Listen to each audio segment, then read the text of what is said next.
ज्येष्ठ पूर्णिमा के दिन भगवान जगन्नाथ, बलभद्र और सुभद्रा को मंदिर के गर्भगृह से बाहर लाकर भक्तों को दर्शन कराया जाता है।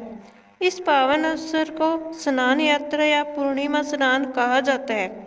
इस दिन भगवान का विशेष जलाभिषेक होता है, जिसमें उन्हें 108 कलशों के जल से स्नान कराया जाता है। ये जल किसी साधारण स्रोत से नहीं बल्कि मंदिर परिसर में स्थित सोने के कुएं से लिया जाता है।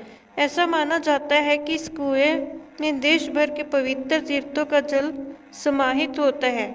पूरे वर्ष में केवल इसी दिन भगवान को इस जल से स्नान कराना परंपरा में शामिल है। यह उत्सव न केवल भगवान की पवित्रता का प्रतीक है बल्कि भक्तों के लिए एक दुर्लभ और दिव्य दर्शन का अवसर भी होता है। आइए जानते हैं इसके बारे में विस्तार से। पुरी के श्री जगन्नाथ मंदिर के प्रांगण में स्थित एक प्राचीन और विशाल कुआं सदियों से भक्तों और विद्वानों के लिए रहस्य का विषय बना हुआ है। इसकी विशालता खुद इसकी महत्ता को बयां करती है। कुएं के ऊपर लोहे और सीमेंट से बना एक विशाल ढक्कन लगा है, जिसका वजन करीब 1 से 5 पॉइंट से 2 टन है। इस ढक्कन को खोलने के लिए 1 या 2 नहीं बल्कि 12 से 15 सेवकों की जरूरत पड़ती है। यह ढक्कन साल भर बंद रहता है और सिर्फ विशेष अवसरों पर ही हटाया जाता है, जैसे आषाढ़ पूर्णिमा के दिन।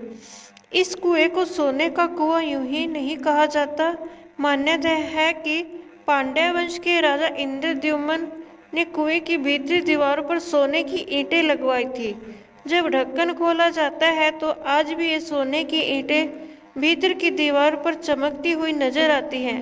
समय के साथ यह परंपरा बन गई कि श्रद्धालु कुएं में सोने की वस्तुएं अर्पित करने लगे। ढक्कन में बने एक छोटे छेद से लोग सोने की चूड़ियां, सिक्के या अन्य आभूषण कुएं में डालते हैं। आज तक इस कुएं को खोदकर या खाली करके यह जानने की कोशिश नहीं की गई कि इसमें कितना सोना जमा हुआ है, और शायद यही इसकी सबसे बड़ी रहस्यमयी बात है।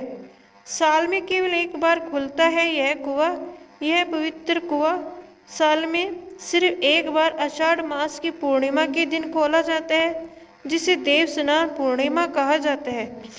इसी दिन भगवान जगन्नाथ, बलभद्र और सुभद्रा जी का विशेष जलाभिषेक इसी कुएं के जल से किया जाता है।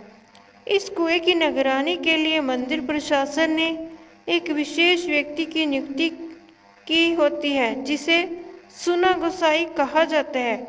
कुएं का आकार लगभग 4 से 5 फीट चौड़ा है और इसे खोलने की प्रक्रिया बेहद सावधानी और नियमों से की जाती है। दोस्तों, मेरी यह वीडियो देखने के लिए आपका बहुत बहुत धन्यवाद। जय श्री जगन्नाथ जी। अगर आपको मेरी यह वीडियो अच्छी लगती है तो लाइक करें और कमेंट भी करें। धन्यवाद।